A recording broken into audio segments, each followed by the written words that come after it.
ପିଲାମାନେ ନବମ ଶ୍ରେଣୀ ମାତୃଭାଷା କାଳ୍ପନିକ ସମସ୍ତଙ୍କୁ ସ୍ୱାଗତ ଓ ଅଭିନନ୍ଦନ।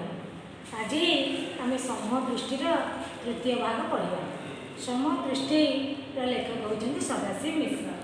ଆମେ ସମସ୍ତେ ଜାଣିଛେ ସଦାଶିବ ମିଶ୍ର ତାଙ୍କର ପୁସ୍ତକ ଗୁଡ଼ିକ ମଧ୍ୟରୁ ମାତୃପୂଜା ମଣ୍ଡପ ପୁସ୍ତକ ପାଇଁ 1988 ମସିହାରେ ଓଡ଼ିଆ ସାହିତ୍ୟ ଏକାଡେମୀ ପୁରସ୍କାର ଓଡ଼ିଶା ସାହିତ୍ୟ ଏକାଡେମୀ ପୁରସ୍କାର ପ୍ରାପ୍ତ କରିଥିଲେ ଏବଂ ଭାରତ ସରକାରଙ୍କ ଠାରୁ ସେ ପଦ୍ମଶ୍ରୀ ଉପାଧି 1971 ମସିହାରେ ଲାଭ କରିଥିଲେ।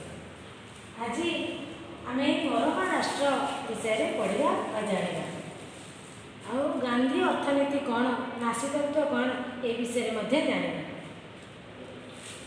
ବୁଝିହେଲା? ଗାନ୍ଧୀଜୀ 1940 ମସିହାରେ ଅଗଷ୍ଟ ମାସରେ ହରିଜନ ପତ୍ରିକାରେ ନାସିତତ୍ଵ ଉପରେ ଉପସ୍ଥାପନା କରିଛନ୍ତି। ନାସିତତ୍ଵ କ'ଣ? ସମାଜ ଭିତରେ ବିଭିନ୍ନ ବ୍ୟକ୍ତିଙ୍କ ମଧ୍ୟରେ ବିଭିନ୍ନ ଗୋଷ୍ଠୀ ମଧ୍ୟରେ ଆୟ ଏବଂ ସମ୍ପଦର ଉତ୍କଟ ତାରତମ୍ୟ ରହିଲେ ସମାଜ ତିଷ୍ଠି ପାରିବ ନାହିଁ। ଯେଉଁ ଆୟ ହେଉଛି, ଦେଶରେ ଯେଉଁ ଇନକମ୍ ଚାଲିଛି, ତେଣୁ ହରିଜନ ପତ୍ରିକାରେ ଗାନ୍ଧୀଜୀ 1940 ମସିହାରେ ନାସିତତ୍ଵ ଉପରେ ଗୋଟିଏ ସନ୍ଦର୍ଭ ଲେଖିଲେ। କ'ଣ ଲେଖିଲେ? ଯେ ସମାଜ ଭିତରେ ଯଦି ବିଭିନ୍ନ ବ୍ୟକ୍ତି, ବିଭିନ୍ନ ସମାଜ, ବିଭିନ୍ନ ବର୍ଗର ବ୍ୟକ୍ତି ଅଛନ୍ତି, ତେଣୁ ସମସ୍ତଙ୍କ ଭିତରେ ଯଦି ସମାନତା ନ ରହିବ, ଯଦି ବାଲାନ୍ସ ଆମେ ମେଣ୍ଟେନ୍ ନ କରିବା, ତାହେଲେ ବିଭିନ୍ନ ବ୍ୟକ୍ତିଙ୍କ ମଧ୍ୟରେ, ବିଭିନ୍ନ ଗୋଷ୍ଠୀ ମଧ୍ୟରେ ଆୟ ବ୍ୟୟର ସମ୍ପଦର ଯଦି ଅଭାବ ରହିବ, ତାହେଲେ ତାରତମ୍ୟ ରହିବ, ତାହେଲେ ସମାଜ ଠିକ୍ ଭାବରେ ଚାଲିପାରିବନି। ବୁଝିଲା? ତେଣୁ ସେଥିପାଇଁ ଏବଂ ସେଥିରେ ମହାତ୍ମାଜୀ ନାସିତତ୍ଵର ବ୍ୟାଖ୍ୟା କଲେ ହରିଜନ ପତ୍ରିକାରେ। ହରିଜନ ନାମ ପତ୍ରିକାରେ ସେ ବ୍ୟାଖ୍ୟା କଲେ ଧନୀ ଲୋକ ତାଙ୍କ ସମ୍ପତ୍ତିର ଅଧିକାରୀ ହୋଇ ରହିବେ, ଶିଳ୍ପପତି ଓ ବ୍ୟବସାୟୀମାନେ ଶିଳ୍ପ ବ୍ୟବସାୟର ମାଲିକ ମଧ୍ୟ ହେବେ, ସେଥିରୁ ତାଙ୍କୁ କେହି ଅଟକାଇ ପାରିବେନି ବା ବିଚ୍ୟୁତ ବା ଅଲଗା କରିପାରିବେନି। ବଳପୂର୍ବକ ସମ୍ପତ୍ତି ଯଦି ବାଜ୍ୟାପ୍ତ ହୁଏ, ତାହା ହୁଏ ହିଂସା ପ୍ରଣୋଦିତ ଆଚରଣ। ସେଥିରୁ କ'ଣ ହେବ? ପ୍ରତିହିଂସା ପ୍ରୟୋଗ ହେବ। ଯଦି ପ୍ରତିକ୍ରିୟାର କ'ଣ ପ୍ରତିକ୍ରିୟା ରହିଛି, ତେଣୁ ପନ୍ଥାର ପ୍ରକଳନ ରଞ୍ଜିତ ହୁଏ ଫଳର ପ୍ରକୃତି, ସମାଜରେ ସ୍ଥିତି ହୁଏ ଅଶାନ୍ତ। ଅନାସକ୍ତିର ରୂପାନ୍ତର କରି ଗାନ୍ଧୀଜୀ ପ୍ରଣୟନ କଲେ ନ୍ୟାସୀବାଦ। ସୋସିଆଲିଷ୍ଟ ମାନେ ବ୍ୟକ୍ତିଗତ ସମ୍ପତ୍ତିର ବିରୋଧୀ। ସୋସିଆଲିଷ୍ଟ ମାନେ ଯେଉଁମାନେ ରହିଲେ ସମାଜବାଦୀ ନେତା, ତେଣୁ ସୋସିଆଲିଷ୍ଟ ସମାଜବାଦୀ ବା ସମାଜବାଦୀ ନେତା, ସେମାନେ ବ୍ୟକ୍ତିଗତ ସମ୍ପତ୍ତିର ବିରୋଧୀ। ଯେଉଁମାନେ ସାମାଜିକ କାମ କରୁଛନ୍ତି, ସେମାନେ ସାମାଜିକ ଅନ୍ୟାୟ ବିରୋଧରେ ସଂଗ୍ରାମ କରୁଛନ୍ତି। ଉତ୍କଟ ଅସାମ୍ୟର ଉଚ୍ଛେଦ ଲାଗି ସେମାନେ ବଦ୍ଧପରିକର। କେମିତି ସମାଜ ଶୃଙ୍ଖଳିତ ଭାବରେ ତିଷ୍ଠି ରହିବ, ସେଥିପାଇଁ ସେମାନେ ପ୍ରତିଜ୍ଞା କରିଛନ୍ତି। ଏହି ହିସାବରେ ଗାନ୍ଧୀଜୀ ନୀତିବଦ୍ଧ ଜଣେ ସୋଶାଲିଷ୍ଟ ବା ସମାଜବାଦୀ ନେତା। ମାତ୍ର ତାଙ୍କର ସୋସିଆଲିଜମକୁ ୟୁଟୋପିଆର ଅବସ୍ଥାକୁ ବୋଲି କଳ୍ପନା ବୋଲି କୁହାଯିବ। କାହିଁକି? କାରଣ ସମସ୍ତ ରାଜା, ଜମିଦାର, ଶିଳ୍ପପତି, ବ୍ୟବସାୟୀ, ସକଳ ଶ୍ରେଣୀର ବିଭବଶାଳୀ, ବିତ୍ତଶାଳୀ ଲୋକଙ୍କ ମଧ୍ୟରେ ଏଭଳି ଅନାସକ୍ତ ସାମାଜିକ ଦାୟିତ୍ୱ ପ୍ରକଟିତ ହେବା ଅବାସ୍ତବ କଥା। ସମାଜରେ କିଏ ଉଚ୍ଚ ବ୍ୟକ୍ତି ଧନୀଶାଳୀ ଅଛି ତ କିଏ ନିମ୍ନ ବର୍ଗର ଲୋକ ଅଛନ୍ତି। ସମାଜରେ ସମସ୍ତେ କେବେ ସମାନ ନୁହନ୍ତି, କିଛି ତାରତମ୍ୟ ରହିବ, କମ୍ ବେଶୀ ରହିବ। ତେଣୁ ଅନାସକ୍ତ ସାମାଜିକ ଦାୟିତ୍ୱ ପ୍ରକଟିତ ଅସମ୍ଭବ ହୋଇପାରିବ। ଗୀତିକାର ଏହି ଅନାସକ୍ତ କର୍ମଯୋଗରେ ପ୍ରତିଷ୍ଠା ଲାଭ କରୁଥିବା ମହାପୁରୁଷମାନଙ୍କ କଥା ମଧ୍ୟ ବର୍ଣ୍ଣନା କରିଛନ୍ତି। ପ୍ରଭୃତି ମହାପୁରୁଷଗଣ ଜନକ ଗୋଟିଏ ରାଜାଙ୍କର ଉଦାହରଣ ଦିଆଯାଇଛି। ଗୀତିକାର ବା ଶାସ୍ତ୍ର ପୁରାଣରେ ଗୋଟିଏ ହେଲେ ଉଦାହରଣ ପାଇପାରି ନଥିଲେ। ସେଥିପାଇଁ ଜନକାଦୟ ଏ ଯୁଗରେ କେବଳ ନୁହେଁ, ଯେକୌଣସି ଯୁଗରେ ସମାଜର ସମସ୍ତ ବିତ୍ତଶାଳୀ ଲୋକଙ୍କୁ ନାସିତତ୍ଵରେ ଦୀକ୍ଷିତ କରିବା ଅବାସ୍ତବ କଳ୍ପନା। ତେଣୁ ଯେଉଁ ନାସିତତ୍ଵ ଅଛି, ସମସ୍ତେ ଯେ ସବୁ ଯୁଗରେ ସମାଜରେ ସମସ୍ତ ଧନଶାଳୀ ବ୍ୟକ୍ତି ବା ବିତ୍ତଶାଳୀ ବ୍ୟକ୍ତି ସନ୍ନ୍ୟାସିତ୍ୱରେ ଦୀକ୍ଷିତ ଅବାସ୍ତବ ପରିକଳ୍ପନା। ସମସ୍ତେ ଯେ ସନ୍ନ୍ୟାସ ଧର୍ମ ନେଇଯିବେ, ସମସ୍ତେ ସନ୍ନ୍ୟାସ ଧର୍ମ ଗ୍ରହଣ କରିବେ, ନିଜ ସମ୍ପତ୍ତି ଛାଡ଼ିଦେବେ, ଏହି କଥା ଅସମ୍ଭବ କଥା। ତେଣୁ ଏ ଆଦର୍ଶ ମତରେ ଉଦ୍ଭାସିତ। ଏ କଥା ଆମେ ପରିକଳ୍ପନା କରିବା ବା କଳ୍ପନା କରିବା, ଏଇଟା ବୃଥା, ଅବାସ୍ତବ କଥା ହୋଇପାରେ, ଅବାସ୍ତବ। ତଥାପି ଆଦର୍ଶରେ ଅଛି ପ୍ରଭାବ, ଏଥିରେ ନିହିତ ସମୂହ ନୀତି। ଗାନ୍ଧୀ ଅର୍ଥନୀତି ଯାହାକୁ କୁହାଯାଇଛି, ନାସିତ୍ୱର ଏହା ଏକ ବିଶିଷ୍ଟ ଅଙ୍ଗ। ଗାନ୍ଧୀଜୀ ନାସିବାଦ ପ୍ରଣୟନ କରିଥିଲେ 1940 ମସିହାରେ। ସେତେବେଳକୁ ଦେଶ ସ୍ୱାଧୀନ ହୋଇନଥିଲା। ଦେଶ କେବେ ସ୍ୱାଧୀନ ହେଲା? 1947 ମସିହା ଅଗଷ୍ଟ ମାସ 15 ତାରିଖ। ସ୍ୱାଧୀନତା ପ୍ରାପ୍ତି ପରେ 1951 ମସିହାରେ ଆରମ୍ଭ ହେଲା ଅର୍ଥନୈତିକ ଯୋଜନା। ସେତେବେଳକୁ ଗାନ୍ଧୀଜୀଙ୍କର ପରଲୋକ ହୋଇଯାଇଥିଲା। 1951 ମସିହାରେ ଗାନ୍ଧୀଜୀଙ୍କର ପରଲୋକ 1948 ଜାନୁଆରୀ 30ରେ ଗାନ୍ଧୀଜୀ ମୃତ୍ୟୁବରଣ କରିଥିଲେ। ତେଣୁ ଗାନ୍ଧୀଜୀ ଯେଉଁ ଅର୍ଥନୀତି ତିଆରି କରି ଗଲେ, ଦେଶ ଯେଉଁ ସ୍ୱାଧୀନ ହେଲା, ଦେଶ କେମିତି ଚାଲିବ ଶୃଙ୍ଖଳିତ ଭାବରେ, ସେହି ଅର୍ଥନୀତି 1951 ମସିହାର ଅର୍ଥନୈତିକ ଯୋଜନା ଚାଲିଲା। ସେତେବେଳକୁ ଗାନ୍ଧୀଜୀଙ୍କର ପରଲୋକ ଯାଇଥିଲା। ଯୋଜନାରେ ଗାନ୍ଧୀ ନୀତି ସ୍ଥାନ ପାଇଲାନି। ଯେଉଁ ଯୋଜନା କରାଗଲା ସେଥିରେ ଗାନ୍ଧୀଙ୍କର ଯେଉଁ ନୀତି ଆଦର୍ଶ ସେଥିରେ ସ୍ଥାନ ଦିଆଯାଇପାରିଲାନି। ଗାନ୍ଧୀଜୀ ଜୀବିତ ଥିଲେ ମଧ୍ୟ ପାଇନଥାନ୍ତା। ପ୍ରତି 5 ବର୍ଷୀୟ ଯୋଜନାର ଅଭିଷ୍ଟ ନିର୍ଦ୍ଦେଶିତ ହୋଇଛି। ଧନୀ ଦରିଦ୍ର ମଧ୍ୟରେ ବ୍ୟବଧାନ ହ୍ରାସ କରିବାକୁ ହେବ। ଧନୀ ଦରିଦ୍ର ଭିତରେ ଯେଉଁ ବ୍ୟବଧାନ ରହିଛି ତାକୁ କମେଇ ଦେବାକୁ ପଡ଼ିବ। ଦେଶର ଆୟ ସମସ୍ତ ଓ ସମ୍ପଦ ମୁଷ୍ଟିମେୟ ଲୋକଙ୍କ ହାତରେ କେନ୍ଦ୍ରୀଭୂତ ହେବ ନାହିଁ। ଦେଶରେ ଯେଉଁ ଆୟ ହେଉଛି, ଇନକମ୍ ହେଉଛି ବିଭିନ୍ନ କ୍ଷେତ୍ରରୁ, ସେଗୁଡ଼ିକ କିଛି ବିତ୍ତଶାଳୀ ଲୋକଙ୍କ ପାଖରେ କେନ୍ଦ୍ରୀଭୂତ ହୋଇ ରହିଛି। ତାହା କେନ୍ଦ୍ରୀଭୂତ ନ ହୋଇ କିଛି ଶାସନ ବିକେନ୍ଦ୍ରୀକରଣ ହେବ, ତାହେଲେ ଠିକ୍ ଭାବରେ ଦେଶ ଶୃଙ୍ଖଳିତ କେନ୍ଦ୍ରୀଭୂତ ହୋଇ ଶୃଙ୍ଖଳିତ ଚାଲିବ। ପ୍ରତି ଯୋଜନାରେ ଅଭିଷ୍ଟ ବୟାନ କରାଯାଇଛି। ଏହାର ସମୀକ୍ଷା ପ୍ରକାଶ ପାଉଛି। ବ୍ୟବଧାନ ବୃଦ୍ଧି ପାଇଛି। ଆୟ ସମ୍ପଦ ବେଶୀ ମାତ୍ରାରେ ଯାଇଛି ସମୃଦ୍ଧ ଲୋକଙ୍କ ହାତକୁ। ଏବେ ଷଷ୍ଠ ଯୋଜନା ରିପୋର୍ଟରେ କୁହାଯାଇଛି ଏହି ପ୍ରକ୍ରିୟା ଅବିରତ ଲାଗି ରହିଛି। ସମ୍ପଦ ଅଧିକ ମାତ୍ରାରେ କେନ୍ଦ୍ରୀଭୂତ ହୋଇଛି। ଧନୀ ଦରିଦ୍ର ମଧ୍ୟରେ ଧୀରେ ଧୀରେ ତାରତମ୍ୟ ଅଧିକରୁ ଅଧିକ ବୃଦ୍ଧି ପାଇବାରେ ଲାଗିଛି। ତେଣୁ ଯେମିତି ଉତ୍ପାଦନ ଯେଉଁ ମାତ୍ରାରେ ବୃଦ୍ଧି ପାଇବ ବୋଲି ଆମକୁ କଳନା କରାଯାଇଥିଲା, ତାହା ଉତ୍ପାଦନ ପ୍ରତି 3.5 ହାରରେ ବୃଦ୍ଧି ପାଇଛି। ଯୋଜନା ଆରମ୍ଭରେ ଖାଦ୍ୟଶସ୍ୟର ଉତ୍ପାଦନ ହୋଇଥିଲା 50 ନିୟୁତ ଟନ୍। ଏବେ ତାହା 115 ନିୟୁତ ଟନ୍ରେ ପହଞ୍ଚିଛି। 1978 ମସିହା ସୁଦ୍ଧା ବିଜ୍ଞାପନର ପ୍ରବର୍ତ୍ତନ ବିସ୍ତାର ଲାଭ କରିଛି। ଉତ୍ପାଦନର ପ୍ରବିଧି ଆଧୁନିକ ସ୍ତରକୁ ଉଠିପାରିଛି। ସଞ୍ଚାର ମାର୍ଗ ଓ ପରିଚାଳନା ବିଶେଷ ପ୍ରସାର ଲାଭ ହୋଇପାରିଛି। ଭାରତବର୍ଷରେ ଆଧୁନିକ ମହଲରେ ପ୍ରବେଶ ଲାଭ କରିଛି। ଏହି ସଫଳ ଦିଗରେ ଅଗ୍ରଗତି ସୁସ୍ପଷ୍ଟ ବୋଲି ଜଣାପଡ଼ୁଛି। ମାତ୍ର ସମାଜର କଲ୍ୟାଣ ପାଇଁ, ସମୂହର ବିକାଶ ପାଇଁ ଯୋଜନାରେ ଯେଉଁ ଅଭିଷ୍ଟ ନିର୍ଦ୍ଦେଶିତ ହୋଇଥିଲା ସେସବୁ ସାଧିତ ହୋଇପାରିନାହିଁ। ଯାହା ଯୋଜନା କରାଯାଇଥିଲା, ଯାହା ପ୍ରି ପ୍ଲାନ୍ କରାଯାଇଥିଲା, ସମାଜର ମଙ୍ଗଳ ହେବ, କଲ୍ୟାଣ ହେବ, ସମସ୍ତଙ୍କର ବିକାଶ ହୋଇପାରିବ, ସମସ୍ତେ ଉନ୍ନତି କରିବେ, ସେଇ ଯେଉଁ ଯୋଜନାବଦ୍ଧ ଭାବରେ ନିର୍ଦ୍ଦିଷ୍ଟ କରାଯାଇଥିଲା ତାହା ହୋଇପାରିଲା ନାହିଁ, ସାଧିତ ହେଲା ନାହିଁ। ଲକ୍ଷ୍ୟ ଥିଲା ଅକର୍ମ ସମସ୍ୟାର ସମାଧାନ ହୋଇଯିବ। ମାତ୍ର ବେକାରୀ ସଂଖ୍ୟା ଦିନକୁ ଦିନ ବଢ଼ିଲା। ବେକାର କେହି ରହିବେନି, କିନ୍ତୁ ବେକାରୀ ସଂଖ୍ୟା ଧୀରେ ଧୀରେ ବୃଦ୍ଧି ପାଇଲା। ଦାରିଦ୍ର୍ୟ ଦୂର ହେବ, କିନ୍ତୁ ଦାରିଦ୍ର୍ୟର ମାତ୍ରା ବଢ଼ି ଚାଲିଲା। ଗରିବୀ ହଟାଇବାକୁ ହେବ, ମାତ୍ର ଗରିବୀ ହଟିଲାନି। ଅଧିକରୁ ଅଧିକ ଲୋକ ଗରିବର ସ୍ଥାନରେ ରହିଲେ। ଲୋକଙ୍କର ସର୍ବନିମ୍ନ ଆବଶ୍ୟକତା ପୂରଣ କରିବାକୁ ହେବ, ତାହା ମଧ୍ୟ ପୂରଣ ହୋଇପାରିଲା ନାହିଁ। ସର୍ବନିମ୍ନ ଆବଶ୍ୟକତା କ'ଣ? ଖାଦ୍ୟ, ବସ୍ତ୍ର, ବାସଗୃହ। ଯେଉଁ ସର୍ବନିମ୍ନ ମଣିଷର ସାମାଜିକ ସ୍ଥିତି ବଞ୍ଚିବା ପାଇଁ ଦରକାର, ତାହା ମଧ୍ୟ ଲୋକଙ୍କର ଅପୂର୍ଣ୍ଣ ରହିଲା।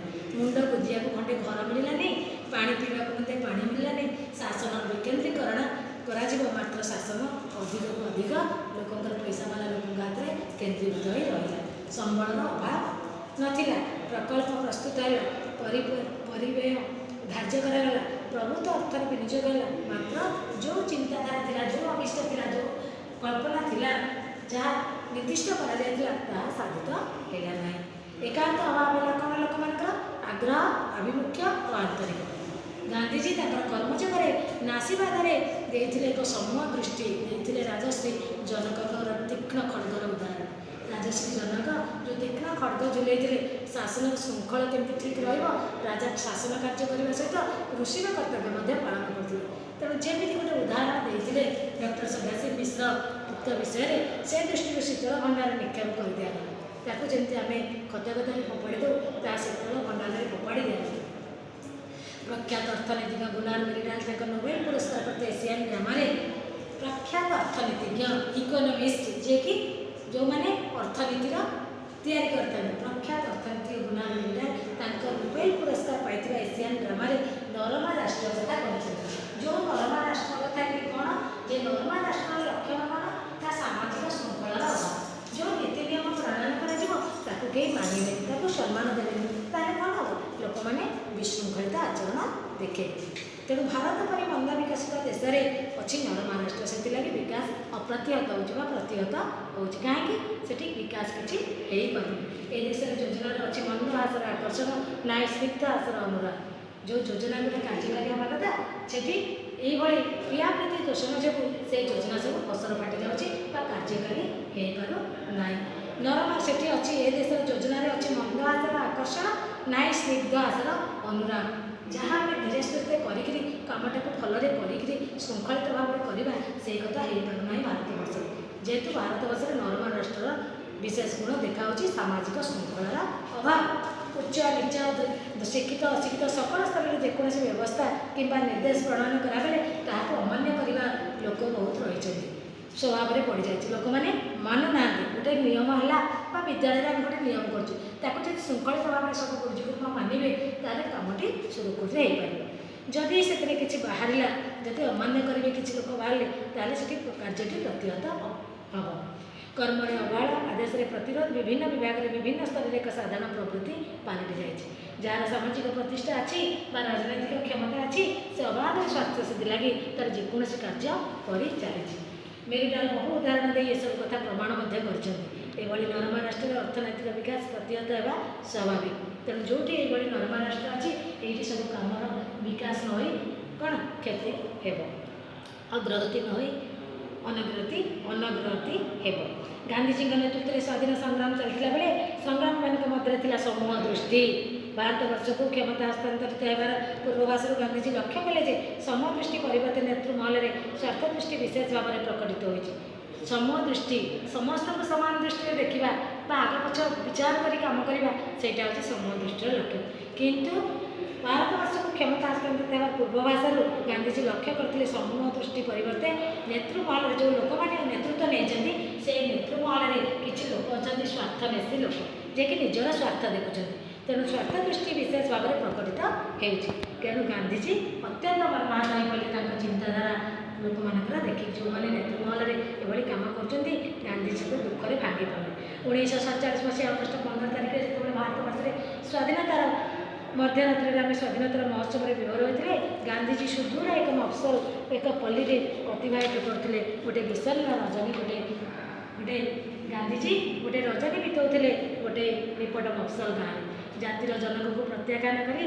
आम गाई स्वाधीनतार आह्वानी मंत्र तेणु जातिर जनक जी आमको स्वाधीनता आनीदे जार प्रचेषा जार त्याग तार तितिक्षार मूल्य आम स्वाधीनता पाइले से जातिर पिता महात्मा गांधी को आम कौन कले प्रत्याख्यान करी बाद दे आम स्वाधीनतार आह्वानी मंत्र गाइलु 6 मास पर गांधीजी हाथदायी गुरुरे 1948 मसीहा जनवरी मास 30 तारिख में शहीद होते देशपाई महात्मा गांधी गढ़ा चाहते एक सुस्थ समाज एक समूह परिवार जो परिवार की समस्ते एकजुट होकर रे गोटे सुस्थ समाज वातावरण सृष्टि हो से शोषण अनाचार थी विचार और समन्वय समस्ते ठीक भाव में विचार करेंगे समस्त भर समन्वय थी गांधीजी अर्थशास्त्री नथिले अर्थशास्त्री कहले इकोनोमिस्ट आम जहाँ कहे अर्थनीतिज्ञ गांधीजी अर्थशास्त्री नथिले अर्थनीति में कौन तत्व प्रणयन करनथिले से एक पूर्णांग मानवर कल्पना करते जी कि सर्वांग उन्नति तार गोटे मनुष्यर एभली गांधीजी कल्पना करते जे कि पूर्णांग मानव तार सब प्रकार विकास हो पार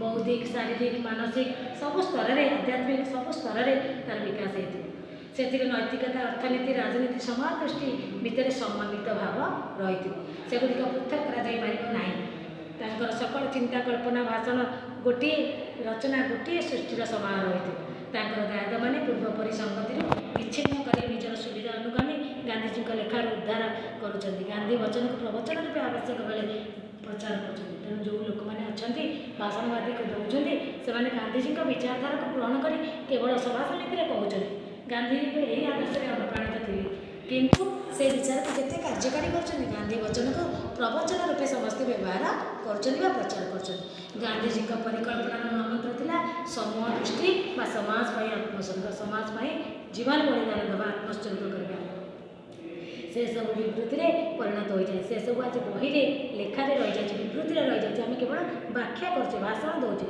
समाज दृष्टि स्थान में तेजी उठुचे क्षमतार संघर्ष किए क्षमतार रहा प्रतिपत्ति अधिक उत्कट आत्मसेवा नासीतत्व हो जाए नासीतत्व जो देश से करते नासीवाद से नासीतत्व आज मनुष्य जीवन हो जाए गांधी विचार को परिहार करी गांधीजी जो विचारधारा थिला से विचार को परिहार करी परित्याग करी रचनार सामयिक उद्धार करी स्वार्थ सिद्धि कर प्रचेषा सृष्टि कर एक सामाजिक संकट आदर्श को निर्मूल कले आक्रमण करे प्रतारणा तेणु आदर्श को आम जब निर्मूल करने को बसवा ताले आमको प्रतारणा मिल आमको लोक मैंने आक्रमण करे प्रतारणा इतिहास बारंबार एक चेतावनी दे आमको सूचई देती आम जाचे ये संकट संघर्ष और प्रतारणा उद्भूत हुए अवांछनीय प्रतिक्रिया तेणु यही इतिहास आम देखीचे भारतवर्ष को केते लोक आसछन्ति शासन करबा इतिहास आम पढ़ीचे भिन्न भिन्न लोक भारतवर्ष एभली धनशाली थिला जहाँ कि लुटिया पई